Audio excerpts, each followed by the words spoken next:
नमस्कार विद्यार्थी मित्रांनो, इयत्ता 6वी विषय सामान्य विज्ञान, प्रकरण क्रमांक 9 गती व गतीचे प्रकार या पाठाखालील आज आपण स्वाध्याय पाहणार आहोत.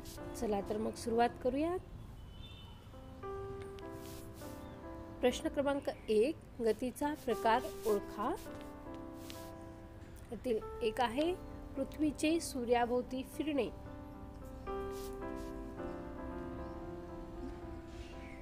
याची गती आहे नियतकालीन गती. पृथ्वी सूर्याभोवती फिरण्यासाठी एक ठराविक कालावधी घेते, म्हणून पृथ्वीची सूर्याभोवती गती ही नियतकालीन गती आहे. छताला टांगलेला फिरणारा पंखा वर्तुळाकार गतीमध्ये फिरतो, म्हणून याची गती ही वर्तुळाकार गती आहे. आकाशातून उडणारी उल्का. आकाशातून पडणारी उल्का ही एका सरळ रेषेत खाली येते, म्हणून ती एकरेषीय गती आहे. जमिनीवरून उडवलेले रॉकेट. जमिनीवरून उडवलेले रॉकेट हे एका सरळ रेषेत जाते, म्हणून रॉकेटची गती ही एकरेषीय गती आहे. पाण्यात पोहणारा मासा. पाण्यात पोहणाऱ्या माशाची एक ठराविक विशिष्ट दिशा नसते, म्हणून माशाची पोहण्याची गती ही यादृच्छिक किंवा यादृच्छिक गती असे म्हटले जाते.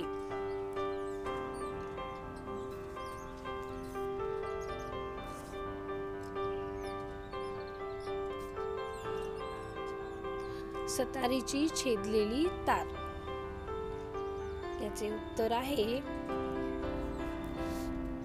आंदोलित गती. प्रश्न क्रमांक 2 रिकाम्या जागी योग्य शब्द भरा. आपल्याला इथे सुरुवातीला योग्य पर्याय दिलेले आहेत, तर यातील आपण पर्याय निवडून रिकाम्या जागी योग्य ते पर्याय निवडून रिकाम्या जागी भरायचे आहेत. तर नंबर 1 आहे इमारतीच्या गच्चीवरून चेंडू सोडून दिल्यास तो डॅश गतीने खाली येतो, तर गच्चीला समांतर रेषेत गच्ची बाहेर जोरात फेकल्यास तो डॅश गतीने जमिनीवर येईल. इमारतीच्या गच्चीवरून चेंडू सोडून दिल्यास तो एकरेषीय समान गतीने खाली येतो, तर गच्चीला समांतर रेषेत गच्ची बाहेर जोरात फेकल्यास तो नैकरेषीय गतीने जमिनीवर येईल. आहे धावपट्टीवरून धाव घेणाऱ्या विमानाची गती डॅश असते. धावपट्टीवरून धाव घेणाऱ्या विमानाची गती ही एकरेषीय असते. आहे आकाशातून भक्ष्यांचा शोध घेत उडणारी घार डॅश गतीने उडते. तुम्ही पाहिले असताल आकाशातून भक्ष्याचा शोध घेत उडणारी घार ही वर्तुळाकार किंवा गोल गतीने उडत असते. आहे फिरत असलेल्या आकाश पाळण्यामध्ये बसलेल्या मुलांची गती डॅश, तर मेरीगो राऊंड मध्ये बसलेल्या मुलांची गती डॅश असते. फिरत असलेल्या आकाश पाळण्यामध्ये बसलेल्या मुलांची गती समान वर्तुळाकार, तर मेरीगो राऊंड मध्ये बसलेल्या मुलांची गती असमान वर्तुळाकार असते.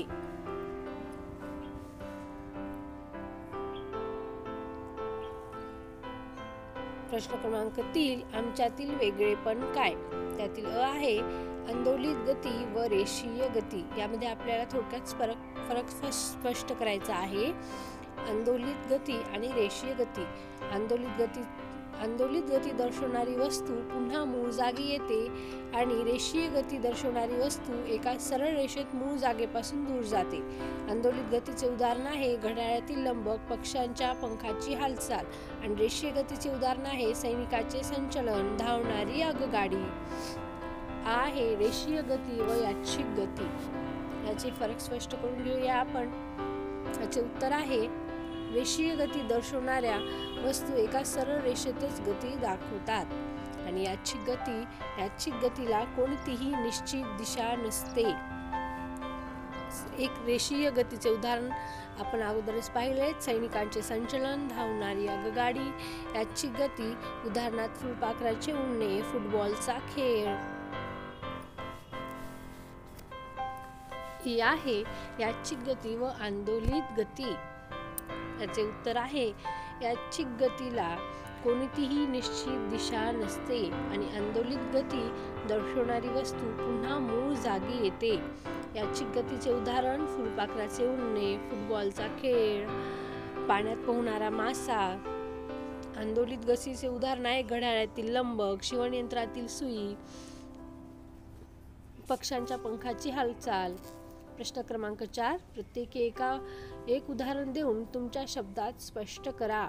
आहे रेषीय गती. आपण येथे यांचं स्पष्टीकरण देऊन समजून घेऊया.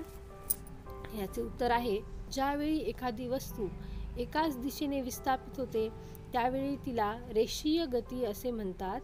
रेषीय गती 2 प्रकारच्या असतात. एक असते रेषीय एकसमान गती, उदाहरणार्थ सैनिकांचे संचलन. 2 आहे रेषीय असमान गती, उदाहरणार्थ घसरगुंडीवरून घसरणारी मुले.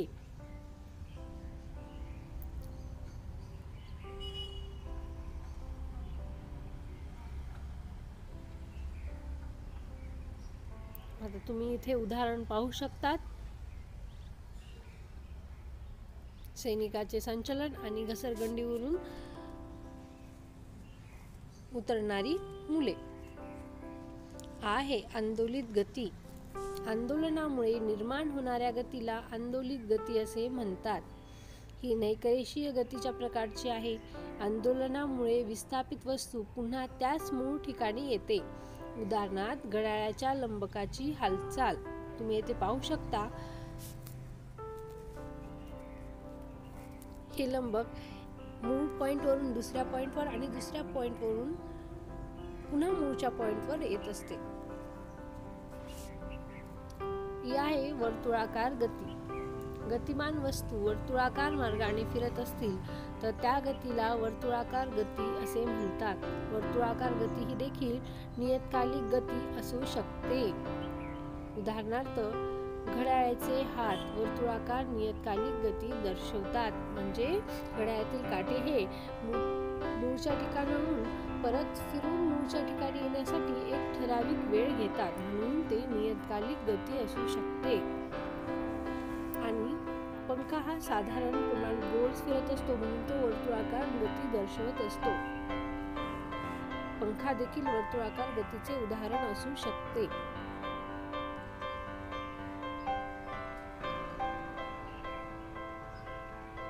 ही आहे यादृच्छिक गती. उत्तर आहे, ज्या गतीची दिशा आणि चाल सतत बदलत असते त्या गतीला यादृच्छिक गती असे म्हणतात. या प्रकारच्या गतीला कोणतीही दिशा नसते. उदाहरणार्थ उडणारे फुलपाखरू, पाण्यातील मासे. तुम्ही फुलपाखरू तर पाहिले असतालच ना. प्रश्न क्रमांक 4, प्रत्येकी एक उदाहरण देऊन तुमच्या शब्दात स्पष्ट करा. आहे नियतकालिक गती. त्याचे उत्तर आहे मित्रांनो, ज्या गतीमध्ये गतिमान वस्तू ठराविक वेळेनंतर एका विशिष्ट बिंदूतून पुन्हा पुन्हा जाते त्या गतीला नियतकालिक गती म्हणतात. त्याचे उदाहरण आहे घड्याळाचे हात वर्तुळाकार नियतकालिक गती दर्शवतात. तुम्ही येथे पाहू शकता.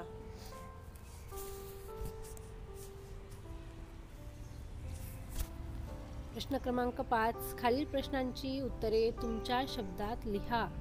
त्यातील उपप्रश्न क्रमांक 1 आहे, आकाशात उडणाऱ्या पक्ष्यांच्या हालचालीमध्ये कोणत्या प्रकारच्या गती दिसतात? त्याचे उत्तर आहे, आकाशात उडणारे पक्षी आंदोलित गतीने पंख फडफडत असतात. बहुतेक पक्षी रेषीय गती दाखवतात. घारीसारखे फिरणारे पक्षी हे वर्तुळाकार गती दर्शवत असतात. त्यातील प्रश्न क्रमांक 2 आहे, रस्त्यावरून सायकल चालवताना तुम्हाला कोणकोणत्या गतींचा अनुभव येतो ते सविस्तर लिहा. याचे उत्तर आहे, सायकल चालवताना वर्तुळाकार गतीत पॅडल फिरवावी लागतात. प्रवासाची दिशा निश्चित करून रेषीय गतीत सायकल चालवतो. सायकलची चाके वर्तुळाकार गतीमध्ये फिरत असतात. प्रश्न क्रमांक 6, खालील कोडे सोडवा. त्यातील 1 आहे घड्याळातील काट्यांची गती, 2 आहे झाडावरून पडणाऱ्या फळांची गती, 3 आहे गोफणीची गती, 4 आहे मैदानावरून खेळणाऱ्या मुलांची गती. तर आपण याचे कोडे इथे सोडवून घेऊयात.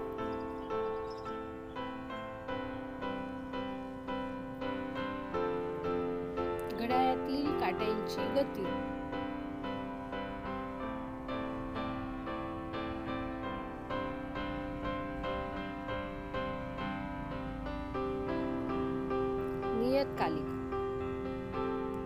घड्याळावरून पडणाऱ्या फळांची गती रेषीय, गोफणीची गती वर्तुळाकार, मैदानावर खेळणाऱ्या मुलांची गती आहे यादृच्छिक गती. तर मित्रांनो, अशाच प्रकारे खेळा, खा, मस्त अभ्यास करा आणि ज्ञानदीप सरळ स्वाध्याय या चॅनलला सबस्क्राईब करायला विसरू नका. तुम्हाला व्हिडिओ आवडल्यास लाईक करा, शेअर करा आणि सबस्क्राईब करा. तर आपणास शैक्षणिक पुढील वाटचालीस मित्रांनो खूप खूप शुभेच्छा. तुम्हाला गुड लक मित्रांनो. बाय.